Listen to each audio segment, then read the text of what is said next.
And what I find really interesting is when you look at what people in Scotland are worried about, they say number one, health, number two, the NHS, and number three, the cost of living. When you ask the Scottish Government, they say something completely different. They say number one is Scottish independence, number two is gender recognition, and number three is trans rights. So is the Scottish Government well out of step with what the Scottish people are thinking? Joining me now is Mark Devlin, founder of The Majority, which is a voice for Scotland's anti-nationalist majority. Good morning to you. Yeah, good morning. How are you today? I'm very well, thank you. I mean, it's an extraordinary poll, isn't it? I'm not entirely surprised. Well, it isn't particularly a big surprise. Nicola Sturgeon has been increasingly out of touch over the past, for quite some time now, and she just does not have any understanding of what ordinary voters in Scotland, what their priorities are. I mean, just in terms of that, and I obviously said that in the intro, but I find it extraordinary that Sturgeon and her lot think that independence is one, then gender recognition, then trans rights, whereas actually real people say it's health, the NHS, cost of living and the economy. They couldn't be more different. Yeah, that's the same. Well, it's the same for everyone in the UK. And that's the thing. She's put these, what she considers her priorities above the priorities of just anyone really who's out, anyone at all. For example, we all want help with our cost of living crisis. Well, we don't necessarily all want help, but we want our government at least to be addressing those issues. Help with the cost of living crisis, failing NHS, and also with the energy bills and so on. But Nicola Sturgeon is determined to push ahead with things that are not the priorities. For example, a recent poll said that an independence referendum was only a priority for 9% of Scots. So we have this situation where she's very vocal in all these kind of trying to get these policies and project these ideas out, but the Scots aren't really listening to her anymore. I mean, it is extraordinary, actually. In terms of fighting the gender recognition bill, obviously the UK government imposed a Section 35 on this, which is highly unusual, and of course that has caused huge waves. Do you think Nicola Sturgeon is now so blinkered that she can't see the bigger picture?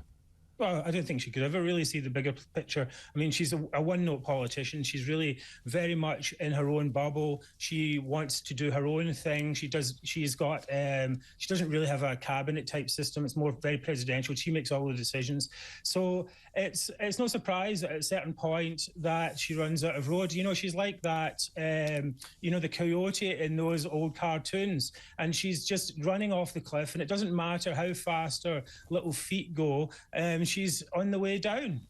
What I find increasingly interesting also is the movement on Scottish independence. If you listen to Nicola Sturgeon, she would assure you that the vast majority in Scotland are pro-independence, but these figures say quite the contrary. If a referendum was to be held tomorrow, the yes side would lose. This is according to the poll, saying only 44% now support independence. Well, it's 44% once the undecideds are taken out. It's Indeed. actually 37% when we include the undecideds, and generally the undecideds will break for the status quo, which is no. So basically, this is a massive decline for her. She's been concentrating on these three issues: independence down to 30%, gender reform only 50% of Scots support, and a de facto referendum that only 1 in 5 Scots support. These are not the priorities of the Scottish people. The Scottish people, as I said, want her to actually be doing her what we call the day job and get on with things that we actually care about. Remember, she is not the leader of a country. She's a leader of a devolved administration inside the UK, and people want her to do the basics of that job. And where does she go from here? Is the road running out? Yeah, the road has run out. She's, as I said, she's in midair and her feet are scrambling, but she's not getting anywhere at all, and she's just headed on the way down. And she's got this party conference coming up in the middle of March. At that point, she has to go in front of her members and say, oh, hey, we're going to go for this de facto referendum. But even her own MPs are very sceptical about it. As we say, only 1 in 5 support of the public support it. It's just what a typical. It's just increasingly bizarre schemes to try and keep kicking the can down the road. And there's no more road left.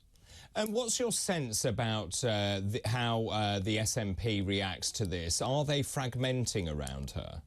Yeah, well, obviously, any party that can't achieve its main goal is going to fragment anyway, right? But especially now, because she can't get the main goal, and now the party is seeing her as the person that's stopping them from getting independence. The party is saying, and her ex-supporters now, or disillusioned supporters, saying, why are you focusing on gender reform when you should be focusing on independence? But the reality of it is she can't actually focus on independence because there's no road there. So that's why they've come up with these other laws and so on, and schemes and, bizarre laws, really, just to keep going and kick the can down the road, as we say. So what do you think will happen at conference then?